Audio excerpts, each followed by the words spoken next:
Hello guys, Solar Signs, Gemini, Libra, and Aquarius. Welcome dito sa aking channel, Kapalaran 888. Welcome guys. Alamin natin kung anong messages, vibration para sa araw na ito. Ito ay message sa Lunes message to. Air Signs, Gemini, Libra, and Aquarius.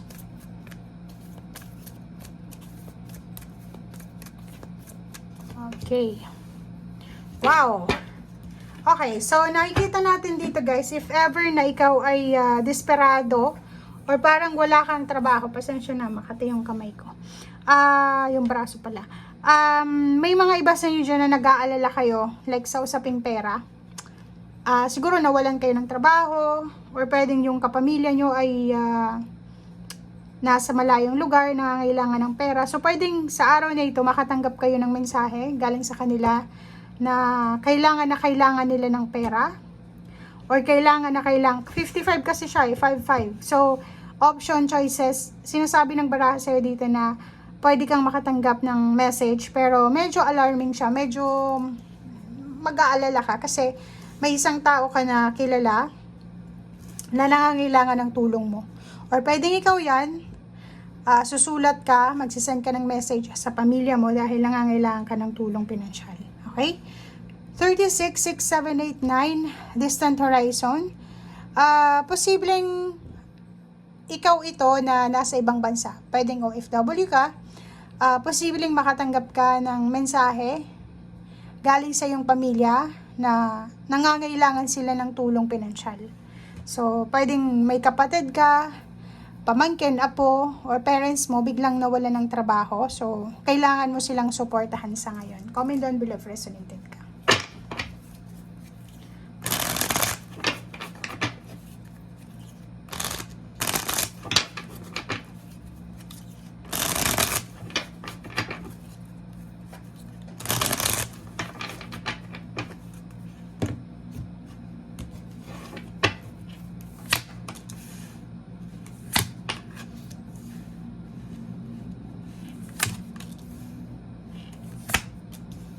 Okay guys, so itong 4 cards na to, nagsasabi sa inyo na if ever man na ikaw ay may pinagdadaanan sa usaping financial, and syempre pag may problema kayo, syempre, tao ka lang, masasaktan ka, and madidisappoint ka, di ba? May pain and heartaches, iiyak ka.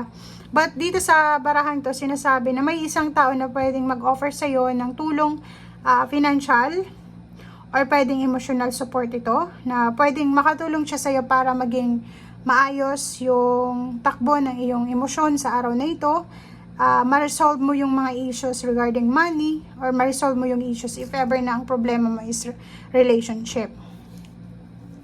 Nakikita natin ditong itong 9 of Pentacles na to, na marami kang gustong matupad sa buhay mo, like emotional and financial.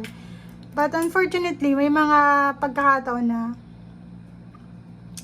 hindi naman ibinibigay ng universe yung lahat ng gusto natin. So, pwedeng isa ka doon sa mga air signs na ang tagal-tagal nyo nang naghihintay para sa success na ito, pero wala pa rin sa ngayon. Sinasabi ng baraha sa'yo dito na wag kang padadala sa negativity na nararanasan mo sa ngayon or nararamdaman.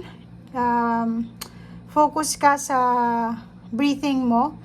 Magpahinga ka, ipahinga mo daw yung isip mo, yung puso mo, kung maaari matulog ka sa araw na ito para pagkagising mo, fresh ka na, 'di ba? Kasi minsan sa sobrang sama ng loob, sa sobrang lungkot, sa sobrang disappointments, sa sobrang lungkot, talagang may iba yung emotion mo. So dito sinasabi ng baraha, if ever may nag-offer sa iyo ng tulong, tanggapin natin ang tulong na ito, okay? Kasi kung hindi mo yan tatanggapin, dahil sa pride, siguro, imbalance yan guys. Kasi pag may kailangan tayo, kailangan natin humingi ng tulong. So, ang barahang ito ay nagsasabi sa'yo na huwag kang mag-alala kasi kung halimbawa sa ngayon, ganito ka, wala kang financial na hawak, sobrang namumroblema ka sa pera, sa relationship, ganun din. Sinasabi ng barahan na ang future mo, may napipredict ka ditong future na sa future magiging sobrang stable ang iyong relationship, ang iyong family, friends, trabaho, makukuha mo yung stability, balance, harmony, and then dito yung King of Cups, magiging sobrang peaceful ng buhay mo sa mga susunod na araw, buwan at taon, or sa future mo. And at the same time, mababalanse mo rin yung pera. So, kung may pinagdadaanan ka sa ngayon, be positive kasi hindi naman yan yung final destination mo. And itong Ace of Wands, sinasabi na kailangan mong maging excited, 'di ba? Huwag kang panghinaan ng loob, maging excited ka sa mga paparating sa iyo kasi once na pinanghinaan ka ng loob, wala na, tapos na 'yun eh. Kasi sino pa ba yung magpo-push kahit sabihin natin may isang tao dito na mag-push sa iyo na uy, ganito ganyan, kailangan mong lumaban. Pero kung ayaw mo na, 'di ba? Walang makakapilit sa iyo. So, ngayon pa lang sinasabi ng baraha sa iyo na isipin mo na may magandang naghihintay sa iyo sa hinaharap. So, sayang yung chance na 'yon, 'di ba?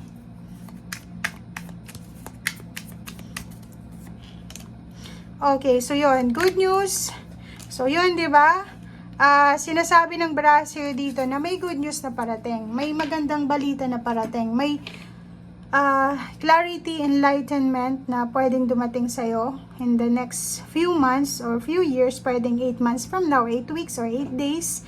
Pwedeng ma-recognize ng boss mo yung mga ginagawa mo, pwedeng makatanggap ka ng recognition, rewards, awards, or kung graduation tong hinihintay mo, pwedeng malapit ka ng graduate or malapit ng magtapos ang anak mo or apo na pinapag-aral. So, ngayon, sinasabi ng baraha sa'yo dito na positive yung progress, positive yung success.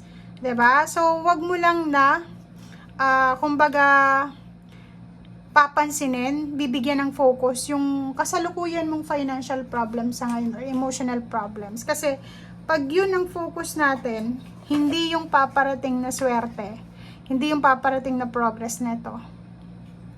Wala. Kasi pag ito yung focus mo, yun, di ba, yung parang ang focus mo, nako, wala, hindi ako magiging masaya, ganito, ganyan. Hindi ka talaga makakarating doon, di ba? So, be strong, be brave, be courageous na tahakin mo itong pathway na ito, di ba? If ever man na nasa ibang bansa ka na homesickness yung kalaban mo, sinasabi ng strength card, magpakatatag ka. Kasi, etong victory and success, double confirmation to eh. 1, 2. Double confirmation yung victory and success na sinasabi. Hindi mo yan mararating kung ngayon pa lang sumusuko ka na. So, Ace of Pentacles, if ever man papasok ka sa bagong trabaho sa ngayon, and feeling mo ang hirap makisama, ang hirap ng trabaho, ang hirap ng ginagawa mo, nahihirapan ka.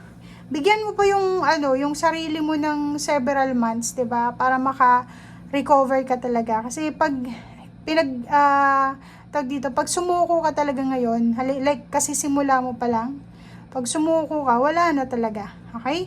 And tingnan mo dito, itong sinasabi ng barahang napipredict mo sa future, magiging sobrang maayos talaga yung buhay mo kasi makakapagpatayo ka ng bahay, stability sa trabaho, may sasakyan, makakapag-travel, may love life, may good health, 'di ba? So, sayang kung hindi mo 'to hihintayin. Okay, so habang naghihintay ka dito sa paparating na swerte na 'to, manatili tayong humble, trabahuhin natin yung dapat trabahuhin. Okay? Thank you guys. Bye!